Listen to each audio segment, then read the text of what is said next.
Please call the medic, this beat came to me on a stretcher. In the lab, I step to the mic and feel like I'm Dexter. I'm a man, dark world, but I'm still shining like treasure.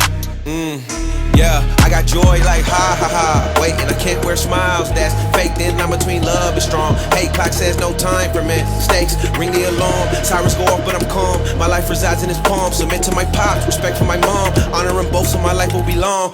Third time, is the charm of the third strike. Had to. What's going on, drivers? Welcome to the podcast, Trucking with Ole Snapper. Anyway, come to you this morning with something a little bit different.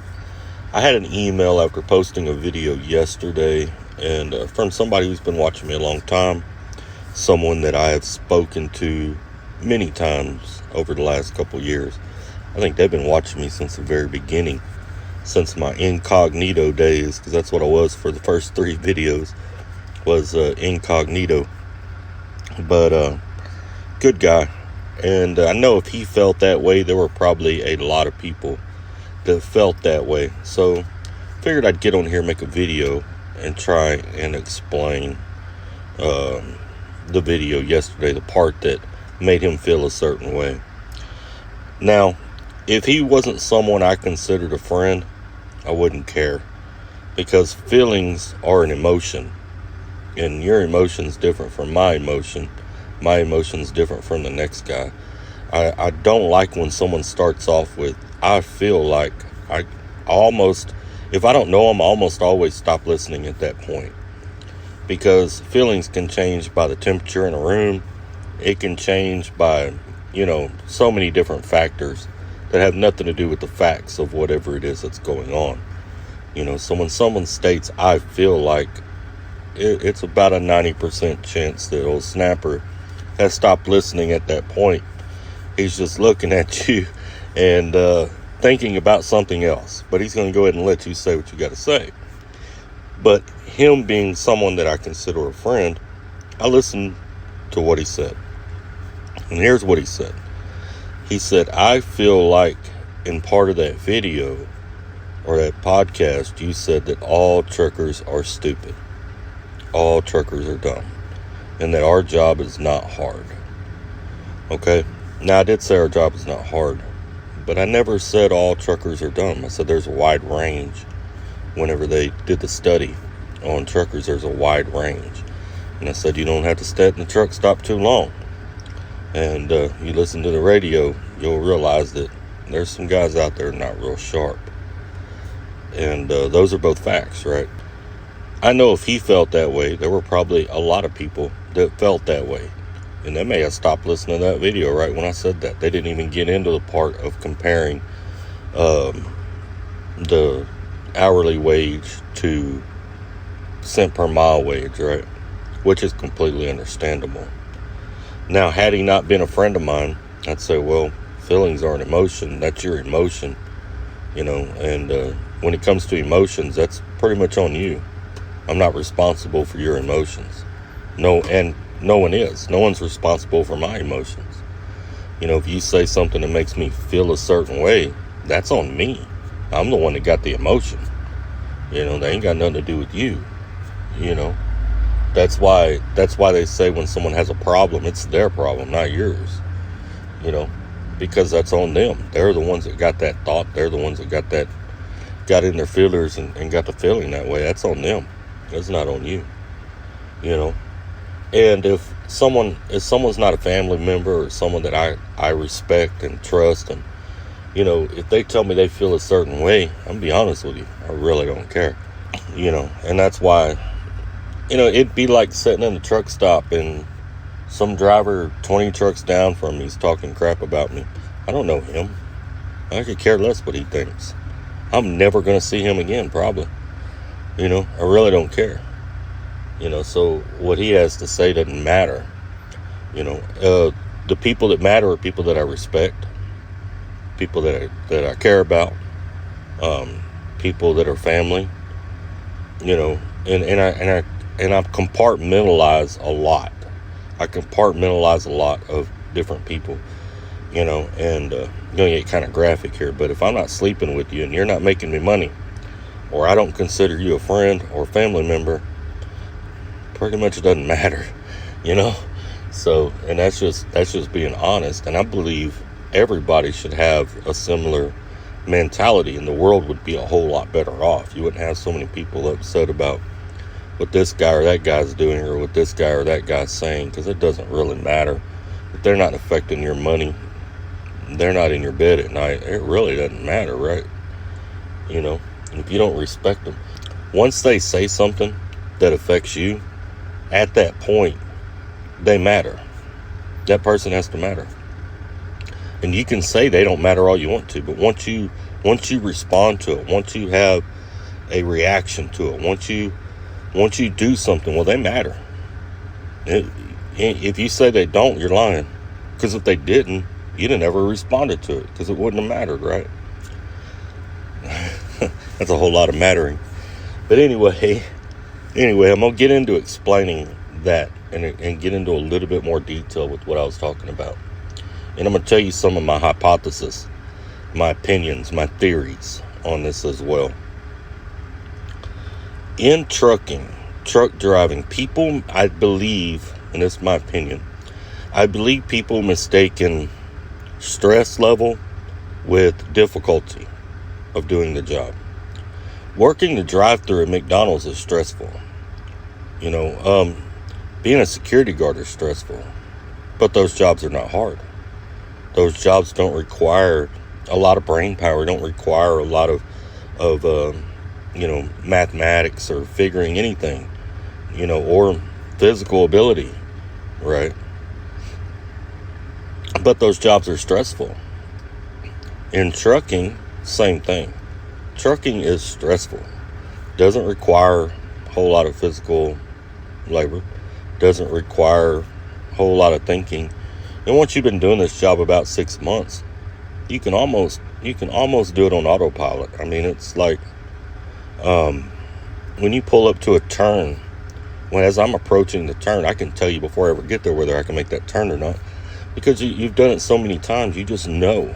You can see the distance. You can see how much space you got. You know how much space you need. And mentally, it becomes like an extension of your body. It's like walking. You know whether you can make that turn or not. You know what I'm saying? So I mean, it doesn't require a whole lot of brain power. All right, and that's what I mean by that. Is our job stressful? Yes, it is. Highly stressful. That's why you see drivers out here that are 30 years old and look like they're 60, because it is a very stressful job.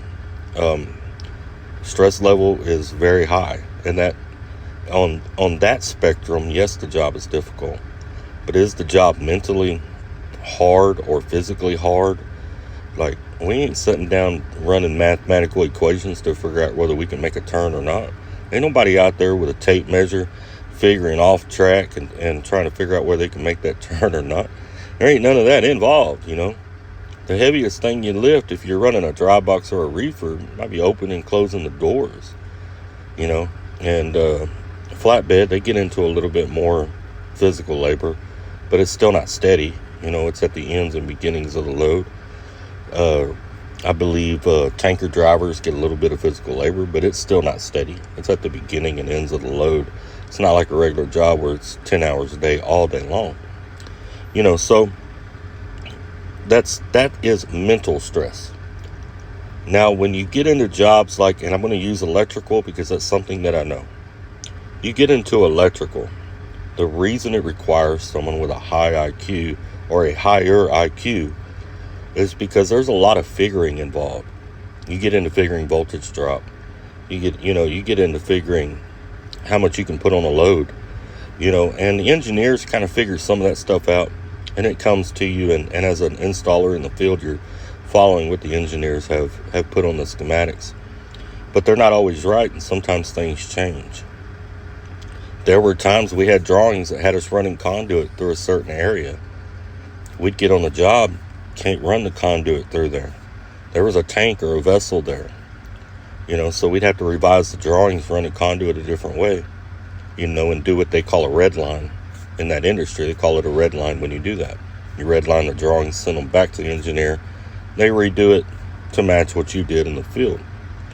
But even something as simple as running conduit, you start figuring offsets, 90s, 45s, you start figuring the math it takes to, what you're going to lose on the pipe when you make that bend, how much you're going to lose on that kick, making it all look uniform as it comes out, following code. And there's books out there that help electricians. Electricians almost always carry in their toolbox what's called an Uglies book, which is also known as the Electrician's Bible. And it gives them a lot of those mathematical equations to figure all those things out. Kind of help them along. It's a great tool to reference. Now, same time, that job can be physically demanding. Like there were times we were working 150 feet in the air. You grab 75 to 100 pounds worth of tools and material and start climbing. Start climbing stairs, start climbing beams. Sometimes you'll go up in an elevator, a construction elevator if they have one. But you're outside in the heat, surrounded by steel, climbing that stuff. You're going to be up there till lunchtime. And if you're like me, you're going to stay up there all day. You're taking your lunch with you because you ain't climbing back down to climb back up there, right? So it's got the mental and physical deal. Now, I have trained drivers. I trained two when I was a trainer. There were two different times that I had drivers that legitimately had mental issues and could have gone home and drawn a check if they really wanted to. Both of them gave me the same excuse. They both said they didn't want to live off the government. They wanted to work for their money, which I respect 100%. And they weren't unsafe. They got it. They drove just fine. The company knew their issues. And they're still driving today. Both of them are. One of them I still speak to every now and then. So if you take that same guy, let's say he decided he wanted to be an electrician, they would have made a helper, if the supervisor was looking out for him and gave him a chance. But they probably wouldn't make it past helper because there's a lot of other things involved once you become a journeyman. There's a lot of other things involved, a lot of figuring you have to be able to know how to do and do accurately. So it would have gave them a low cap. When I worked as an electrician, we used to have this saying, this guy's got a low mental ceiling, or he has a high mental ceiling. Someone who has a high mental ceiling will climb faster within the ranks to become a journeyman, a foreman, a general foreman, a superintendent, because they have the mental ability to understand vast concepts quickly. Someone with a low mental ceiling will be limited. They're only going to go so far. So we did have people that only went so far. I knew guys that were helpers and had been helpers for 15 years. Technically in electrical, you shouldn't be a helper more than 4 years is what it takes to become a journeyman. So that's the difference. Trucking doesn't require that. Now I'm gonna get into something else here. I've met truckers that are highly intelligent. I've met truckers that are not so intelligent. Got a little bit of both out here. As well, I've met truckers that used to be intelligent. And I can tell they used to be intelligent because they might have had a job at some point in time that requires high intelligence to do that job. But you get to talking to them and you feel like they've lost it. Like there's a disconnect now, all of a sudden, right? And here's where my hypothesis comes into that. And if any of you out there ever trained with me, I know there's a couple guys on YouTube that were students of mine when I was at Stevens Transport. If any of you ever trained with me, you're probably going to remember me having told you this at some point. Truck driving is a very mind-numbing job because it doesn't require a lot of thought. And especially once you've been doing it a while, it comes natural to you. It doesn't require a lot of thought. You have to do something to stimulate your brain or you're going to lose it. I got an app on my phone and it's got math and stuff like that on it. And it's games. I play that game. It's called Elevate. I play it every day. Every day when I stop. I get about 10 or 15 minutes of mental stimulation. I read books. I read the Bible. I try to read for at least 30 minutes every single day. I don't always get 30 minutes in. Sometimes I get tired and ready to go to bed. But I try to read 30 minutes a day. And I do those things because I know that my job doesn't give my brain that mental stimulation. and I need that mental stimulation in order to maintain. Now, back in I think it was the end of 2020, beginning of 2021, I believe it was. I came off the road for about 6 months and went and did a steam trace job for Thermon in Formosa, and then I did an electrical job for them in Pascagoula, Mississippi, and I did another electrical job for them over in Lake Charles, Louisiana, or Sulphur, Louisiana. I was right in there. And something I noticed when I went back and did that for them, there was a supervisor over there that's known me for 20 years. And he called me, asked me if I wanted to go do it. I said, sure. It was going to be a short job. I was working at Crete at the time. I tried to take a leave of absence, but Crete wouldn't do a leave of absence for that long. So I ended up quitting and then coming back. But anyway, something I noticed when I went to do that job, my snap to that stuff was a lot slower than what it used to be. When I walked on the first job in Formosa, and they threw the PNIDs at me, threw the prints at me, this is what we're doing. We're going to replace all the steam trace here in Olefins 2. I was like, I was lost there for a day or two. And I was referring back to people that I knew in the industry, trying to get up to speed. I grabbed those PNIDs, and thankfully I was on that job early. Like, I was on that job preparing for that job 2 weeks before the job actually started. There was me and 2 other supervisors out there. So thankfully I was, because had I got there and that job was already in full-blown running mode and I was expected to jump in there and line everybody out and get everything going and keep that job going, I wouldn't have been able to do it had I had to do it on the cuff like that.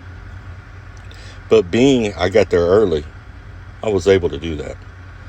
So I grabbed the PNIDs, I'd go out to the field, I started tracking everything down, I started marking things using marker tape, making notes, and putting a game plan together for when the crew arrived, how I was going to have them split up and attack this project to get it done in a timely manner so that the company wouldn't lose any money on the job. Also, it was a steam trace job, and me being the only person on that job with any steam trace experience, I knew when the hands came, I was going to have to train them in how to bend tubing, how to install it properly, how to make the connections so they won't leak and all that kind of stuff.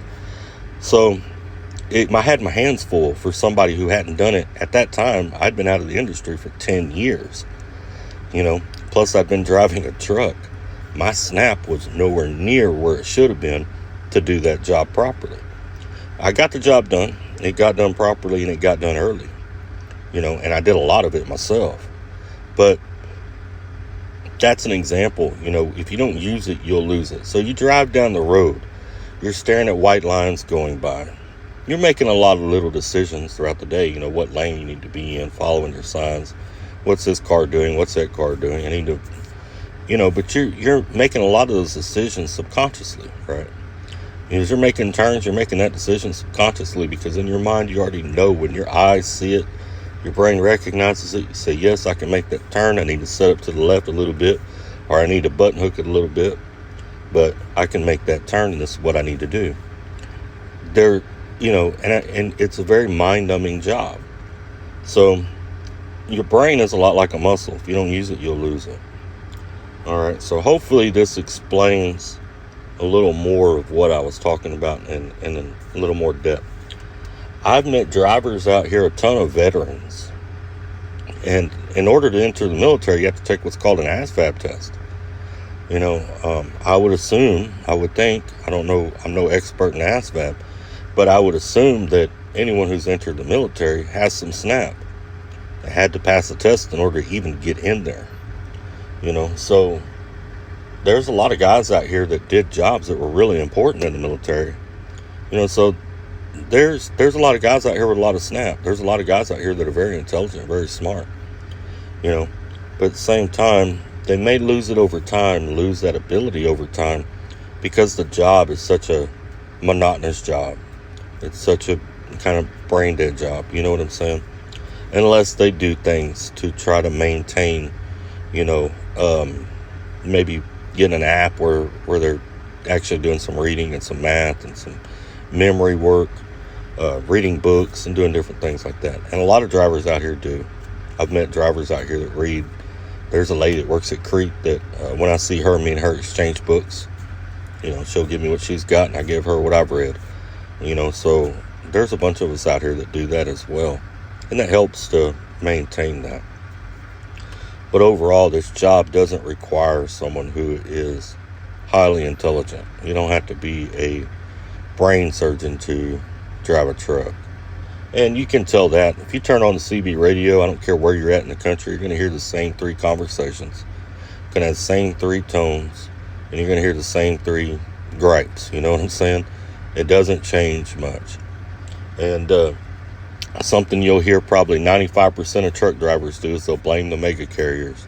That's all the mega carriers' fault. It's all the mega carriers' fault. And I can always tell that person is not thinking for themselves when they say that.